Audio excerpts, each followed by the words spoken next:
are now joined by the head coach of the Connecticut Huskies, Dan Hurley, stopping by the set. What's up, John? It's good to see you, Coach? Dan. It's good to see you. And you've got the preseason player of the year who's in a nicely clad blue suit here this morning, Adama Sanogo, all smiles. What does it mean when you see his name and the coaches recognize him with that honor? When you know Adama, and he does look sharp.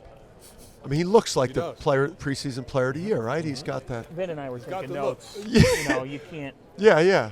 So it just, for a guy that like reclassed up out of high school, and then when you see somebody demonstrate the work ethic, I mean, truly a perfectionist, work ethic off the charts, and then like is the ultimate competitor. You just love to see people like that get rewarded, more so than like the talented freak, that maybe doesn't get after it the way that he should. So yeah, I mean, he deserves it.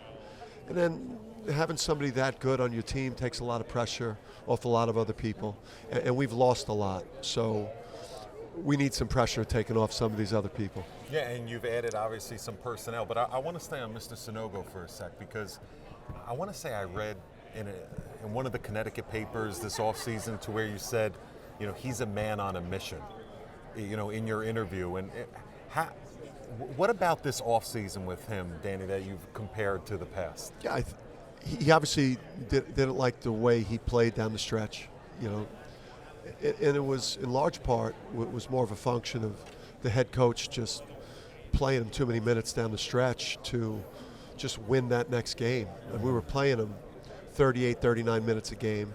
You think about his performance at the XL Center versus Villanova to win that game 22-17, and it was just a man amongst boys in that game. And I just think we kind of I played him into the ground a little bit, and he didn't have the legs or the explosiveness to be the player that he knows he is, and we know he is on the biggest stage in the Big East semis and in the NCAA tournament. So I think the addition of Donovan Clingan is going to put us in a position where we could, play him enough that you're not sitting the player of the year in the league too much, but we'll be able to keep him fresh. You lost a lot. You lost leadership, R.J. Cole. You lost toughness, Ty Martin. You lost defensive identity with guys like Whaley. And now you have a new team with, I think, 6 or 7 new guys. The guy I'm most interested in is Jordan Hawkins. He's going to have a lot of attention on him. He's expected to make a jump in his scoring, had a great summer. Maybe share with us and everybody listening, what do you expect from him, in his sophomore year? Yeah, I mean, we need to get the production from him that we got from Tyrese. Maybe a little bit more, and he's more than capable of being a 14, 15 point a game scorer.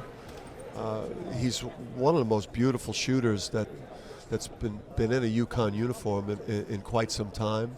He's got a toughness, and he's got the mental makeup to carry that type of weight at UConn. I mean, there's definitely an element of us betting really heavy on him and Andre Jackson, right? That maybe they don't total the production of R.J. Cole and Tyrese Martin, but they bring the same type of impact in terms of their talent on the court, their athleticism.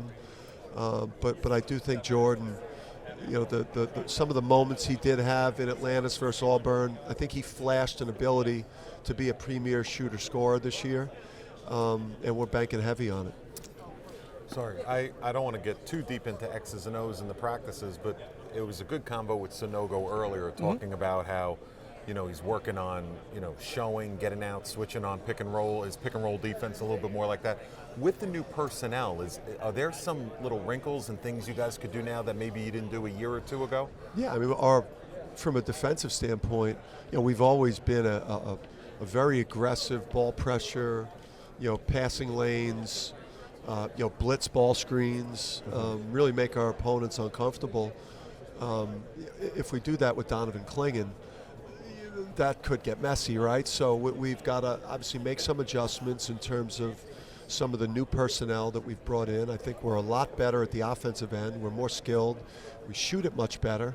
I've got to make some concessions in terms of the defensive end, changing up some things with ball screen defense, being more multiple and less stubborn.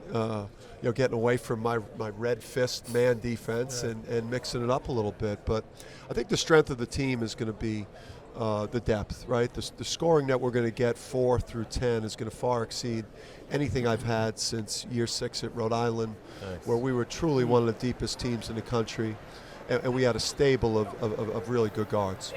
All right, we're going to do our producer Scott Hecht a favor here, because he has a very deep love for your football team, the Cincinnati Bengals. So give me an assessment of the reigning AFC champions at the moment.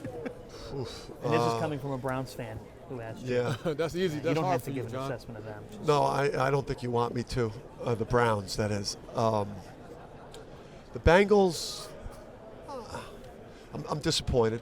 I'm disappointed on where we are. Right now, to be 3-3 and to lose 3 of those games, literally like last kick, What are we like doing? last play of a game. Painful. Yeah, I see the pain I on your think face. a little bit of it is like, I think we took our foot off the gas in the off-season program a little bit. Hangover. Well, yeah, and I think going to the Super Bowl, I think when you have a high level of success, I think you work harder, not less hard. I love Coach's face when he's about to answer a question regarding the Bengals. I share the Those same 2 seconds sentiments. before the first words. That's why I don't freak out when fans start losing their minds. Now, I don't take to Twitter when the Bengals start melting down. At D Hurley 15. Yeah, like I'm not like tweeting at Zach Taylor or Joe Burrow or like the backup left guard. Like I don't take it that far. Right. I just, when the game's over, I go do like a normal. Right. I'll go call my son or go prepare for practice or go have dinner with my wife. I won't now vent on social. Right. But, Well, Browns-Bengals Halloween night. Some sort of friendly wagers coming. all right. Games in Cleveland. I might dress up as a dog pound member. Yeah, I see my. like a long winning streak for the Bengals right now, like a 4 or 5 game winning streak, and I know that is one of the games. That's like almost a guaranteed win. You dry clean the dog pound outfit, or you go regular wash?